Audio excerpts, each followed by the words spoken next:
What's up, everybody? This is the 10 Count Podcast with your host, Andre. This is going to be your AEW Dynamite review. And the show opened with Will Ospreay and Adam Page. Adam Page came out basically talking about how he's done a few things in his career and he don't know how people are basically going to be cheering for him, but he appreciates it. So he went through his career about the things he's done, the people he's hurt. Then he ended up I believe he was going to apologize to Swerve Strickland. But then all of a sudden, Ospreay comes out. And of course, he goes through his spiel about how Paige basically been having a rough couple of years. About how he basically was going to be trying to take Adam Page's spot because he's been doing everything that Adam Page is supposed to have been doing, which I kind of agree with that. But then basically the whole promo ended up with the Don Callis family coming out, and it ended up with a match being made for next week, Ospreay and Page versus Takeshita and Josh Alexander, which I gave this promo a B+ because it was a good promo, but it was your typical open show promo, your typical setup promo.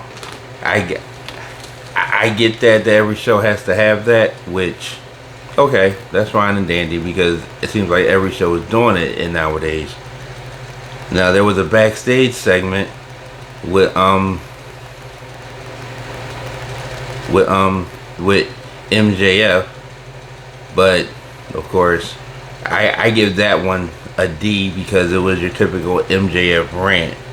Then we go to match 1, which is a fatal 4-way match between Toni Storm, Thunder Rosa, Anna Jay, and Penelope Ford, which basically I gave this match an A+ because it was probably the best match on the entire show, which these ladies was, wow, they was going all over the place, inside the ring, outside the ring.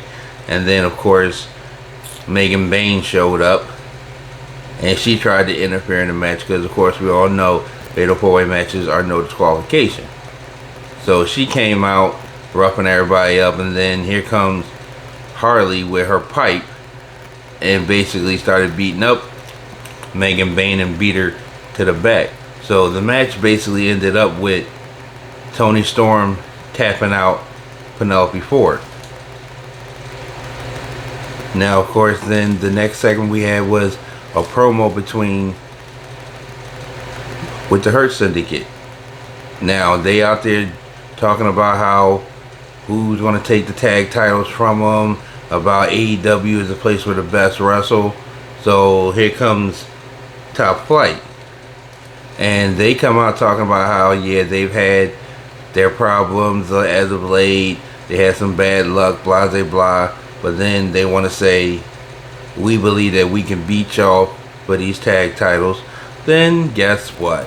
Here comes MJF beating them up to try and prove a point to say to Bobby Lashley in the ring, I hurt people. Like, yeah, we all know this is just a show for you to try and prove to Lashley that you're on the same level as them, which we kind of know that you ain't. So then we go to match 3, which was Nick Wayne defending the Ring of Honor TV title against a surprise opponent, Rhino. Which I thought Rhino was going to go out there and basically pull up a squash match and win the title, but instead he ended up putting Nick Wayne over, which was kind of shocking and surprising to me because you don't be in Detroit, which is Rhino's hometown, and have him put over somebody. But I'm kind of glad that they did it that way because basically Rhino shouldn't even be in there trying to win anything. Then we had ourselves a trios match, which was the Young Bucks and Ricochet versus Mark Briscoe, Swerve Strickland, and Mike Speedball Bailey. Excuse me, I got a little bit tongue tied there for that one.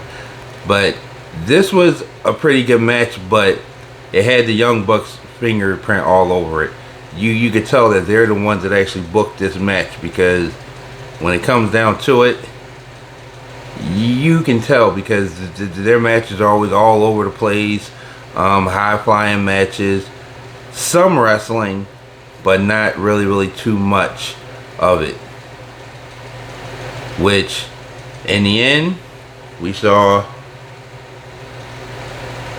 Ricochet and the Bucks win that match. Which, okay, that's to be expected. Then we had a sit down with Jamie Hayter talking about Mercedes Moné, and halfway through the actual sit down, Moné comes out and tries to back jump Jamie Hayter. They end up fighting. They leave the room where the sit down is. Then they go all over the arena fighting. And when Jamie Hayter thought that Mercedes Moné had ran away, which she did, but she came back and jumped her from behind, which was typical. But of course, I'm not going to say anything too much about that, because this is a typical wrestling move, a typical wrestling ploy. Then we had another backstage segment with interview of Willow Nightingale, which Chris Statlander came out trying to talk to her, because of course they had their ongoing problems where they used to be tight, but then they broke up because of Stokely. Which earlier in the show we saw Stokely and FTR decided they want to try and go bully Tony Schiavone at the announce desk, which that was just a setup promo as well for their match, whoever's going to be against Daniel Garcia tomorrow night on Collision. Then we had match 4, which was Okada in an eliminator match versus Knight, which I gave this match a complete D, because Okada, first off, he's only had 6 matches this year. This was his 7th match, so I'm like, you're the Continental Champion, so you should be defending that title. But we don't know what AEW is going to do. We don't know how they're going to do it, because of the way that Tony Khan and the Bucks are booking. That's not anything that I can even speak on right now, because everything is all unpredictable and up in the air right now. But we saw Okada win the match with a Rainmaker, but not only did he give him one Rainmaker, he gave him like 3 of them Jones. He was about to give him a 4th one, but then he basically left the ring and went to the back. Then we had a backstage segment with the Don Callis family, and they're shooting a promo about next week's match, which I do want to see that match, because it should be a good one. Ospreay and Adam Page against Takeshita and Josh Alexander. That should be a good one. Then of course, then we had another backstage segment with the Hurt Syndicate, when people are wondering if they're going to let MJF get in. Then some lawyer was like, no, don't even speak on it till next week, and it went off. Then of course we had our main event, which this main event, I give this main event a B. We had Samoa Joe versus Claudio Castagnoli, which it was your typical main event match. But then, of course, it ended the way that I kind of figured it was going anyway, with the Death Riders coming out, trying to jump Joe after he makes Claudio tap. And then here come Powerhouse Hobbs with a chair, because I don't know if y'all know, but Shibata was injured last week when he got jumped.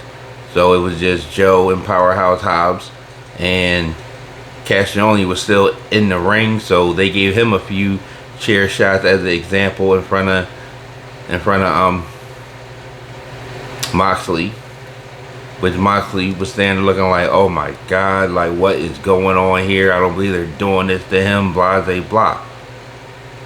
So then of course, the show, it goes off. So overall, I give it a B.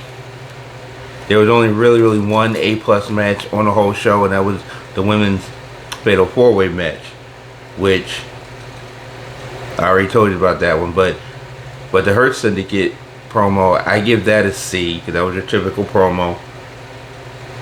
The Nick Wayne and Rhino match, I give that a B plus, because the match wasn't great, but it wasn't awful either. And then the trios match, I give that a complete D, because as I said, that's just had the Young Bucks booking all over it. And it was your typical Young Bucks match as well, so I give that match a C. Then of course, the Okada night match, a C, because as I said, that was like your typical match there. And the main event was okay, but it wasn't an A plus. So the only A plus match that I got out of it was the women's fatal 4-way. Now I do want to say, I'm sorry that I haven't given y'all a video in over a week, but that's going to change. Of course, life happens. And I'll see y'all after Collision tomorrow. And I do want to say thank you to everybody that's been watching my videos, and the ones that subscribe to it, thank you very much for subscribing to my channel. And I want everybody to subscribe, tell your friends about it, everybody watch. Until the next video, which will be tomorrow night after Collision, I give everybody a due, and I want to say thank you again.